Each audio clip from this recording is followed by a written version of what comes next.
தொலைஞ்சி மானத்தை வாங்குறதுக்குன்னே வெளிநாட்டுக்கு வருதுங்க. என்ன செய்ய? அஸ்ஸலாமு அலைக்கும் வரஹ்மத்துல்லாஹி வபரகாத்து. அன்பார்ந்த அனைத்து உறவுகளுக்கும் இனிய மாலை வணக்கம். ஒரு மிக முக்கியமான தகவல். அதுக்கு முன்னாடி நான் எடிட்டிங்கில் போடுறேன். இப்போ எனக்கு நான் வீடியோ பேசிகிட்டு இருக்கேன், எடிட் பண்ணும்போது போடுறேன். இந்த வீடியோவை பாருங்கள். குழந்தை பிள்ளைட ரூமுக்குள்ளே சரியா அந்த ரோபோட்டிக் பொம்மை இருக்குது. ஆனால் அது பொம்மை இல்லை, கேமரா. பாருங்கள், கேமரா உள்ள ஃபிக்ஸ் பண்ணி அந்த பொம்மையோட தலைக்கு மேலே அதை ஃபிக்ஸ் பண்ணி விட்டால் அது அங்கிட்டு இங்கிட்டு திரும்புது, எல்லாம் செய்யுது, அங்கிட்டு இங்கிட்டு பார்க்குது. ஆனால் அது பார்த்திங்கன்னா கேமரா. இந்த மாதிரி பல வீடுகளில் நிறைய இடங்களில் இந்த மாதிரி ஹிடன் கேமரா இருக்குது அப்படின்றத நல்லாவே ஞாபகம் வச்சுக்கோங்க. அடுத்த முக்கியமான தகவல் டாக்ஸி டிரைவருடைய தகவல் தான். ஃபர்ஸ்ட்டுக்கு லீவுக்கு போன இலங்கை பணிப்பெண்ணை கூட்டிகிட்டு வந்து வீட்டில் விட்டுருக்கிறாரு. அதிலிருந்து பிடித்த பழக்கம் இடைக்கிட எங்கேயாவது வெளியில் போகிறதா இருந்தால் கூட்டிகிட்டு போயிருக்கிறாரு, வந்திருக்காரு. லீவுக்கு 2-3 தடவை அவரே கூட்டிகிட்டு வந்து விட்டுருக்கிறாரு. அப்போ நல்லா அந்யோன்யம் பழகிருக்காங்க. வீடு வரைக்கும் வந்து போகிற அளவுக்கு அவருக்கு சலுகையும் வழங்கப்பட்டிருக்குது. கடைசியில் ஒரு தடவை வீட்டுக்குள்ளேயே தன்னுடைய அறைக்குள்ளே எடுத்து பண்ண வேண்டிய வேலையெல்லாம் பண்ணிவிட்டு அதுக்கு பிறகு கடைசியாக அழுத்தம் தாங்க முடியாத போல் ஓவராக தேவைப்பட்டுட்டு போல் ஒரே அடியாக அவங்க கூடயே போய் சேர்ந்துருச்சு. تدري يا أحمد؟ يعني أنا مو يعني اليوم أمس كم يوم قاعد نسوف. يعني أول مرة يشوف يجي يجيب هذه إجازة على ليه، بعدين جيب أغراض، جيب شيء يعني مثل صدق، عرفت؟ وآخر مرة يجي يعني يعطي شيء، نحن ما يقول شيء يطبق يعطي يعني مثل بلدكم يعني ما يقول شيء. آخر شيء شنو سويت؟ آخر مرة يجي خذيت هي وراح انحاش. ما سوينا شيء، يعطي معاش ويعطي إجازة وأكل ونوم. شنو يعني بعد شنو تبون يعني ايش تبي يعني كل شيء يعطي. ليش سوي كذي؟ أنا ما راح أخليهم.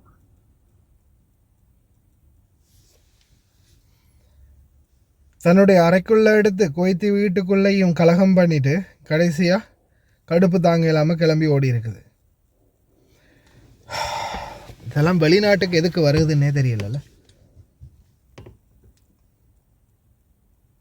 லீவுக்கு போய் பாருங்கள், லீவு கொடுக்குறாங்க. மாதத்துக்கு ஒரு வெள்ளிக்கிழமை லீவுக்கு போகிறாங்க. சம்பளம் உடுப்புடவையிலேருந்து சாப்பிட கொடுக்குறதுலேருந்து பல்லு விளக்குறதுலேருந்து பெண்களுக்கு தேவையான அனைத்து விதமான சலுகைகளையும் செஞ்சு கொடுத்துருக்குறாங்க. அந்த அவருடைய வாய்ஸ் கட்டை கூட நான் சேஞ்ச் பண்ணி தான் போட்டேன், வாய்ஸ் எடிட் பண்ணி. வீடியோ கால்லனே காட்டினார், ரெக்கார்டிங் ஒன்றும் பண்ணிக்கொள்ளலை. அவங்களுடைய அறையே காட்டினார். தேவையான எல்லாமே ஸ்டொக்கில், தேவையான அனைத்து சோப்பாக இருக்கட்டும், ட்ரெஸ்ஸாக இருக்கட்டும், மற்ற விடயங்கள், தேவையான அனைத்து பெண்களுக்கு தேவையான விடயங்கள் உட்பட அனைத்துமே ஸ்டொக்கில் வச்சு கொடுத்துருக்குறாங்க. இந்த அளவுக்கு நல்லது பண்ணியும் ஏன் இந்த மாதிரி நாய் வேலை பார்க்குறாங்க? இப்போ ரீசெண்டாக தட்டையாஸ் யூடியூப் சேனலில் ஒரு வீடியோ, அந்த வீடியோவில் கூட நான் பார்த்தேன். வீட்டு கேமரா இருக்குன்னு கூட தெரியாமல், இல்லை கேமரா இருக்குன்னு தெரிஞ்சு தான் பண்ணுறாங்களான்னு தெரியலை, வீட்டை திறந்து கதவை திறந்து தன்னுடைய அந்த கொய்த்து வீட்டுக்குள்ளே வேலை செய்கிற வீட்டுக்குள்ளே கள்ளக்கணவனை கூட்டிகிட்டு போகிறாங்க. உள்ள காதலனை உள்ளே கூட்டிகிட்டு போகிறாங்க தன்னுடைய அறைக்குள்ளே, கொய்த்து வீட்டுக்குள்ளே நுழைய வச்சு. எங்கே போய் நிற்கிது பார்த்தீங்களா கடைசியில்? இது எங்கே போய் கடைசியில் நிற்கிதுன்னு பாருங்கள். இது எங்கே போய் முடிய போகுதுன்னு தெரியல கடைசியில். ஏன்னா இந்த அளவுக்கு நம்மளுடைய சமூகம், இந்த வெளிநாடுகளுக்கு வந்த ஒரு சிலர் நம்ம எதுக்காக வந்தோம் அப்படின்றதையும் மறந்துட்டாங்க. ஒன்று. அதுக்கப்புறமா வந்ததுக்கப்புறமா என்னென்ன செய்யணுமோ, என்னென்ன கீழ்த்தரமான வேலை செய்யணுமோ எல்லாமே பக்காவாக செய்கிறாங்க. அவருடைய ட்விட்டர்லையும் இந்த போஸ்ட்டை வந்து எழுதி போட்டிருந்தார். அதுக்கப்புறமா தான் நான் அவரோட கான்டாக்ட் பண்ணி பேசினேன். இந்த ஃபோனில் இல்லை நினைக்கிறேன், அந்த ஃபோனில் இருக்குன்னு நினைக்கிறேன். நான் எடிட்டில் போடுறேன் கடைசியில். சரி, முதல்ல சரி, வண்டியோட ஃபோட்டோ உட்பட எல்லா டீட்டெயில்ஸும் எடுத்து, வண்டியோட நம்பர்லேருந்து எல்லா டீட்டெயில்ஸும் இருக்குது, எப்படியுமே தேடி பிடிச்சிருவாங்க. ஒரு அறிவில்லாத தனம் தானே. அடுத்தது இன்னொன்று, நான் அதை தான் சொன்னேன், உண்மையிலேயே நீங்கள் அந்த டெக்ஸி டிரைவரை பற்றி தேடி பிடிச்சி அவன்கிட்ட விசாரிங்க. ஒரு வேளை அவனோட தான் போனாலா இல்லை வேறவனாவது கூப்பிட்டு போனானான்னு யாருக்கு தெரியும். ஒரு படகா ஓடுது? ஒரு துடுப்புக்கு 1000 படகு இருக்குது, ஒரு படகுக்கு 1000 துடுப்பு இருக்குது. இந்த நாட்டை பொறுத்த வரையில் பல துடுப்புகள் இருக்குது, பல படகுகள் இருக்குது. எது எந்த கர்மத்தோட சேர்ந்துச்சுன்னு யாரு கண்டா, யாருக்கு தெரியும்? அதால் நான் அந்த பாபா கிட்டே சொன்னேன் டைரெக்டாக, நீ முதல்ல அவனை பிடிச்சி விசாரிச்சு பாரு, அவன் தான் கூட்டிகிட்டு போனானா இல்லை வேறு யாராவது இன்னும் அவனோட சேர்த்து இன்னும் எக்ஸ்ட்ராவாக போனஸ் ஆஃபரில் ஏதாவது கிடச்சிச்சோ தெரியலையே, அதால் கொஞ்சம் தேடிப்பார் அப்படின்னு. தயவு செய்து இந்த வெளிநாடுகளுக்கு வரக்கூடிய சகோதரர்கள் தவறுகள் செய்திருக்கலாம், திருத்திக்கோங்க. அடுத்தது ஓவராக போகாதீங்க. இந்த மாதிரியான அடுத்தது நம்ம வேலை செய்கிற இடம் லீவு தாராங்க தானே, சரி உங்களுக்கு அந்த அளவுக்கு கடுப்பு இருந்தால் மாதத்துக்கு ஒருக்கா லீவு தாரான் தானே, போய் படுத்துட்டு வாங்கலை, விஷயம் முடிஞ்சு. பச்சையாக சொல்லணும்னா அதுதான் சொல்லணும். ஒரு மாதத்துக்கு ஒரு லீவு தாரான் தானே, போய் படுத்துட்டு வாங்க, விஷயம் முடிஞ்சு. அதுக்காக காலமெல்லாம் ஒவ்வொரு நாளும் இதே மாதிரி நிலைமையில் இப்படியே வாழ்க்கையை வந்து ஆற்றலாக கொண்டு போகலாம், நல்ல ஃபன் பண்ணலாம், என்ஜாய் பண்ணலாம்னு நினைக்காதீங்க.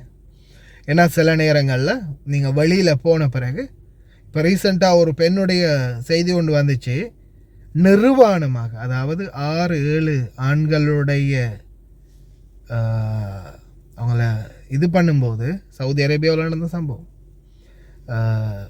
பிரேத பரிசோதனை பண்ணும்போது கிட்டத்தட்ட 6-7 ஆண்களுடைய உடலுறவு சம்பந்தப்பட்ட விடயங்கள் கலந்திருப்பதாக சொல்லியிருக்கிறாங்க. விடிய காலையில் வந்து கூட இருக்கிற மற்ற பெண் வந்து அறையை திறந்து பார்க்கும்போது நேற்று நைட்டு நல்லா இருந்தவ, ஆனால் சிலர் வந்து போகிறது வளமை அப்படின்ற மாதிரி சொல்லியிருந்தாங்க. அவங்க ஒரு விலை மாதுவாக தான் அந்த நாட்டில் வேலை செஞ்சிட்டு இருந்திருக்காங்க. வீட்டை விட்டு வெளியே பாஞ்சதுக்கு பிறகு கடைசியில் அன்று பார்க்கும்போது உடம்புல விட்டு துணி இல்லாமல் உயிர் இல்லாமல் சடலை மட்டும் கிடந்திருக்குது. தயவுசெய்து சிந்திச்சு செயல்படுங்க அன்பார்ந்த உறவுகளே, அவ்வளவுதான் சொல்ல முடியும். வெளிநாட்டுக்கு வந்த நோக்கத்தை மறந்துடாதீங்க. ஒவ்வொருத்தரும் நம்ம உட்பட எல்லாருமே தப்பு செய்கிறந்தான், திருத்திக்கோங்க. பெரிய அளவில் அந்த தவறால் உங்களுடைய வாழ்க்கையும் உங்களுடைய ஒட்டுமொத்த கனவுகளுமே சிதைஞ்சு போயிடும். நீங்கள் நினச்ச எதுவுமே நடக்காது. கடைசியில் மொத்தமாக உங்களுடைய வாழ்க்கையே அழிஞ்சு போயிடும்.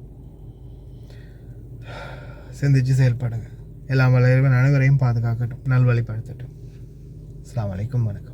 කුවේට් රටේ සේවය කරන ඔබට ලංකාවට කාගෝ බඩු දාන්න හොඳ තොග කඩයක් හොයනවද? මෙන්න එහෙනම් ඒකට හොඳම තැන ලංකා ෆුඩ් සිටි. සියලුම ආහාර වර්ග, ටොෆි, චොක්ලට්, සබන් කුඩු, සබන්, ෂැම්පූ, තෙල් වර්ගයන සියලුම බඩු සාධාරණ මිලට ඔබ සේවය කරන ස්ථානයටම ගෙන්වා ගන්නත් පුළුවන්. ෆ්‍රී ඩිලිවරි ඕනෑම වේලාවක අලුත් නිෂ්පාදන දින සමග ලංකා ෆුඩ් සිටි අපේම තැනක්. වැඩි විස්තර සඳහා මතන්න 65 62 63 90 90 94 22 81.